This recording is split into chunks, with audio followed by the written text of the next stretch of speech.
I take offense, Mr. President, to that attribution, Mr. President. No, I apologize, Mr. My lack President. of No knowledge offense, should not ma'am. be implicated here. No If there is objection to deleting, if there is Mr. an President. incumbent law student here, I am the one. I am the one. I challenge for 1 minute. I whoever apologize is to the good whispering chair. No you. offense, They are ma'am. Good day mga kababayan. Kumusta kayo? No? Unang-una, nais po nating magpasalamat sa ating mga subscribers at the same time sa ating mga bagong pasok na nagtiwala sa ating munting YouTube channel. Maraming salamat po mga kababayan. At thank you rin sa ating mga kababayang OFW na laging nandiyan, sumusuporta po sa ating munting YouTube channel at patuloy na nanonood sa ating mga bagong uploads. Thank you very much po mga kababayan. Ayan. So napanood nyo naman po mga kababayan ang ating intro na kung saan mainit-init na sagutan ni Senator Risa at ni Senator Tolentino, no, sa isang hearing na ginanap sa Senado.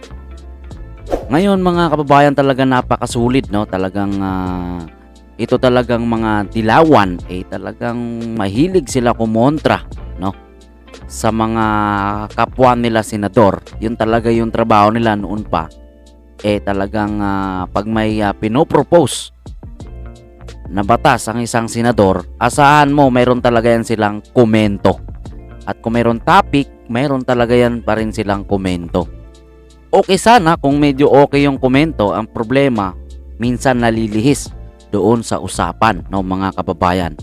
Pero ang kagandaan dito, hindi nagpatinag ito si Senator Tolentino, talaga namang challenge niya ito si Senator Risa, mga kababayan.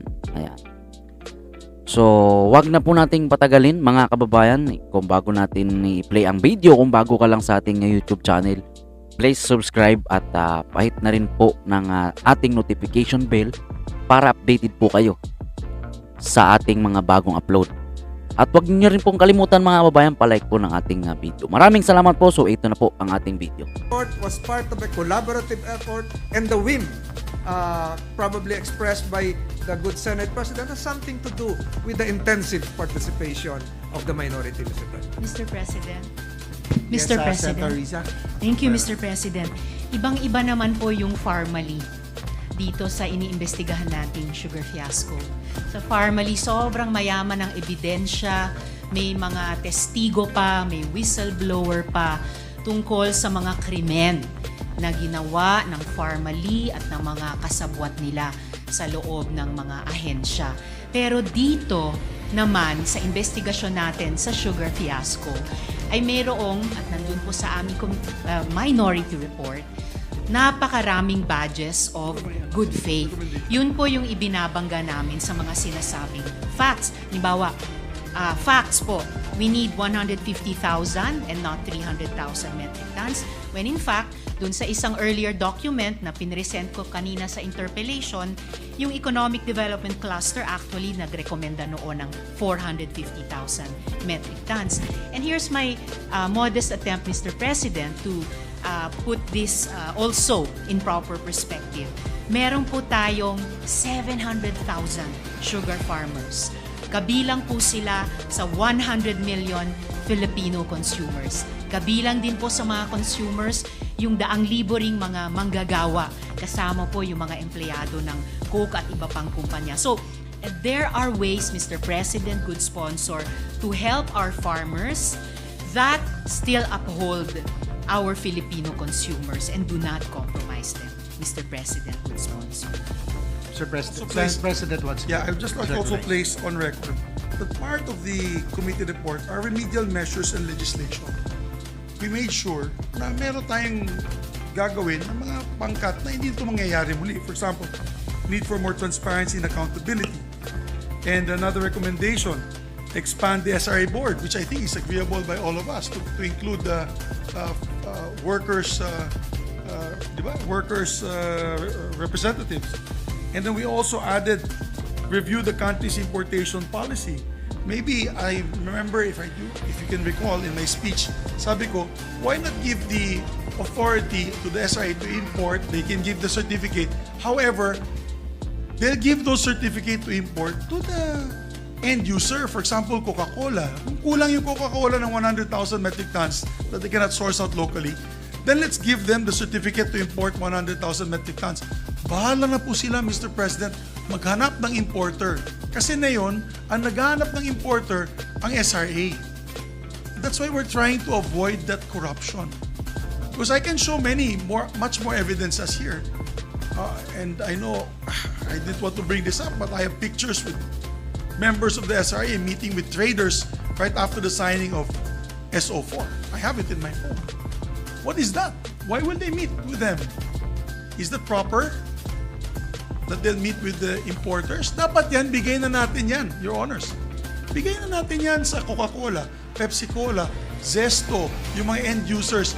Let them, okay, here, this allows you to import 25,000 metric tons if you're a medium-sized player. If you're a bigger player, okay, here's another 50 tons for metric tons. Sila na po maghanap ng importer para sa ganun, wala nang issue or, there could be any issue or suspicion of corruption. And of course, full funding for SIDA, we're pushing for that, and many other recommendations. Kaya, this committee report is important, Your Honors, because it does not only tackle possible liabilities, misfeasance, malfeasance of these gentlemen and ladies, or whoever they may be, but also possible recommendations so that it will not happen again. Yun lang, Mr. President, and I hope my good friends in the minority understand where we're coming from, because I always put this on record, Bukidnon is the second largest producer of sugar. So, any fluctuation of prices that affect our farmers, kami din ang linalapitan, yung mga politiko. For the record, I have no sugar whatsoever. I'm not in the sugar industry. I'm just representing an area, including Negros, by the way. My paternal father is from Kabangkalan, Negros Occidental. So that's why we're very passionate about protecting the farmers of the industry. So yun lang po. I hope they don't take it against me. Mine is just a reiteration of what I said in my speech. Was basically, we have to find ways not to make this happen again, and let's continue to focus on the needs of the farmers. Yun lang, maraming salamat po. Mr. President, yes, Senator De La Rosa. Yeah. With the indulgence of the good sponsor, can I join the prank? As long as it will not be physical. I'm just intrigued by the statement of the good Senate President about that picture. Because, a picture paints 1,000 words. So, being a former police investigator, I think it's very material and relevant to this issue at hand. If that picture can be presented to the body, kung ayaw mo ipakita sa screen, Mr. President, ipakita mo sa akin dito sa table ko. I'm very much interested with that picture. I will show you during the break, Your Honor, in the Okay. lounge. It's not fair for me to show it in public now. The committee is already ended its findings. Anything that I'll show here now will put undue, I think, I'm looking for the right word, undue stress and disadvantage to the person that's on that picture. So, I will show it in an executive session for you to understand. I will also show the minority floor leader that these pictures were taken during that time. Baka parang hindi proper. Thank you, Mr. President. Thank you. Maraming salamat. Mr. President, Yes, Senator Risa. yes, Mr. President, salamat po. So, no quarrel with remedial measures to prevent corruption. That's not part of my interpellation because we in the minority agree with those. Yung kapag pwede na pong mag-resume ng interpellation later on, isusulong ko pa rin na yung certain points of the committee report, kaya kami naglabas ng minority report that have to do with what we believe are the badges of good faith of the people who stand accused in the majority report. Salamat po, Mr. President, good sponsor. Before we wrap up, Mr. President, the discussion on this matter, I just need to react to the comments of the sponsor. He's taking it against the minority that we participated in the investigation. No. Hindi dapat ganun. I mean, binabanggit po yung na nag-participate kami pa nagpasampina, kami pa nagtatanong kami. Mabuti nga nagpa-participate ang minority. Ang aming point is, if after the hearing, there is nothing there, don't fault us if we see nothing there, because there's nothing there. That is the approach of the minority report, Mr. President. So, don't tell us that nag-participate kayo, then therefore there must be something there. There is nothing there. So, yan lang po yung I hope that the sponsor also took the time to read the minority report just Yes. as we took the time to read the majority report. Yes, So, ganoon lang po yun. And I hope, because magkakaroon po ng chilling effect kasi yun. Kung papatulan namin yung nasabi po ng ating chairman sa future Senate Blue Ribbon investigations, mananahimik kami because we are afraid that we might disagree with the conclusion. Hindi po, we will continue. We should be allowed to participate. You should encourage our participation and not use it against us in case we disagree with the majority report. Because yun lang po yun, basta all we're trying to say, or part of what we're trying to say in the minority report is, as far as criminal liability is concerned, or the recommendation on criminal liability or on a further investigation, we participated in the hearings, we listened, we looked at all the evidence. Our conclusion is there's nothing there. Thank you, Mr. Mr. President. President, if I may react quickly before we move to another item. I think, Mr. President, I was misunderstood.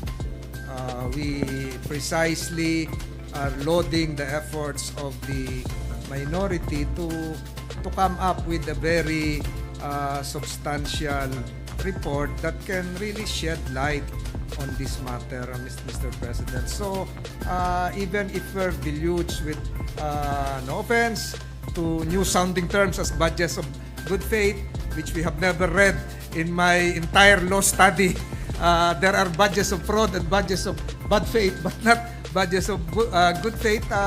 We really load the minority for this, and since our rules, Mr. President, would attribute, Mr. President, to RIDICS as a supplement to the existing Senate rules, Mr. President. I just like to quote this and make this part of the records. RIDICS would say that a minority report, and I quote, a so-called minority report of a committee is not in fact a report but is the views of certain members of the committee. So it is not in effect a minority report separate from the majority report. It is an attachment, appendage, an annex to the majority report. So the minority report might conflict with majority report, but then again, the majority report will prevail, Mr. President. That's the parliamentary rule in all parliaments and congresses around the world, Mr. President. Just for the record, Mr. President. Mr. President. Mr. President. Yes, Thank you, Mr. President. It is a minority report, not a so-called minority report. Kahit pa i-annex nga siya sa committee report. The majority report will prevail. I guess in the end, Mr. President, the committee report will prevail as adopted or not by the plenary. And badges of good faith, Mr. President, good sponsor. With all due respect, the Supreme Court itself used the phrase badges of good faith in the September 2020 case of Madera versus Commission on Audit, in the October 2020 case of De Guzman versus Commission on Audit, and in the November 2020 case of SSS versus the Commission on Audit. Of course, Mr. President, these cases are quite new, so we should not fault the chair if he does not know of these new cases. Pero I wag take po offense, tayong... Mr. President, to that attribution, Mr. President. No, I apologize, Mr. My President. lack of No knowledge offense should not meant. be implicated here. No, I have a law exam on Tuesday. Yes, so I'm Mr. still a law student right now.